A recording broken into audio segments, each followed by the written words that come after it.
बहुत ओम समय पहले जब अग्निदेवाय हमारी नमः। दुनिया शुरू भी नहीं ओम हुई थी, पृथ्वीदेवाय नमः जब स्वाहा। ब्रह्मांड एक ओम महान सूर्याय नमः चक्र के स्वाहा। अंत के करीब ओम था, शांति तब एक शांति शांति। बुद्धिमान और नेक राजा रहते थे, मनु।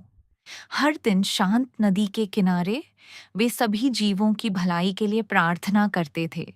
एक दिन जब मनु ने अपने हाथों में पानी भरा, तो उन्होंने एक छोटी सी मछली देखी जो कांप रही थी, बेबस थी। मेरी रक्षा करो, मछली ने फुसफुसाते हुए कहा, और एक दिन मैं तुम्हें बचाऊंगी। लेकिन वह मछली कोई साधारण जीव नहीं थी।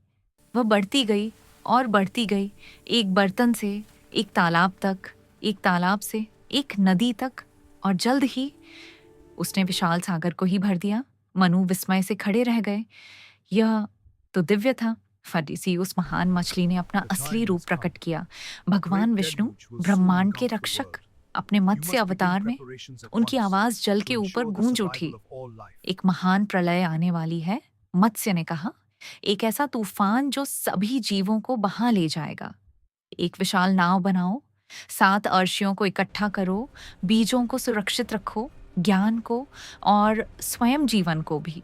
बिना किसी हिचकिचाहट के मनु ने आज्ञा का पालन किया। उन्होंने एक विशाल नाव बनाई, बुद्धिमान अर्षियों को इकट्ठा किया और जीवन को फिर से शुरू करने के लिए जरूरी हर चीज जमा कर ली। फिर वह शुरू हो गया। आकाश गरज उठा, बारिश बिना रुके बरसती रही, सागर उमड़ पड़े और पूरी पृथ्वी को निगल गए। पहाड़ों की चोटियां लहरों के नीचे डूब गईं और पूरी दुनिया पानी के नीचे शांत हो गई। उस अनंत सागर में मत्स्य फिर प्रकट हुए, विशाल, तेजस्वी और एक बड़े सींग वाले। मनु ने नाव को उस सींग से बांध दिया और उस दिव्य मछली ने उन्हें उस प्रलय के बीच से रास्ता दिखाया। अंधकार के बीच से, तूफानों के बीच से, दुनिया के अंत के बीच से दिन बीतते गए, या शायद युग बीत गए। जल का विस्तार अनंत था, लेकिन नाव के भीतर आस्था जीवित थी, और मत्स्य ने उन्हें कभी भी अपना रास्ता भटकने नहीं दिया।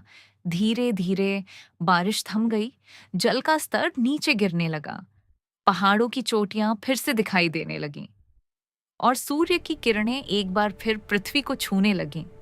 नाव आकर एक जगह टिक गई और जीवन फिर से शुरू हो गया।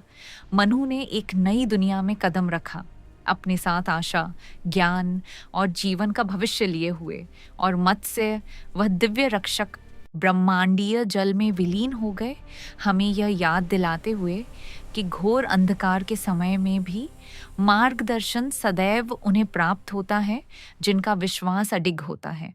यह मत्स्य अवतार की गाथा है, जीवन के रक्षक की और एक नवीन संसार के आरंभ की।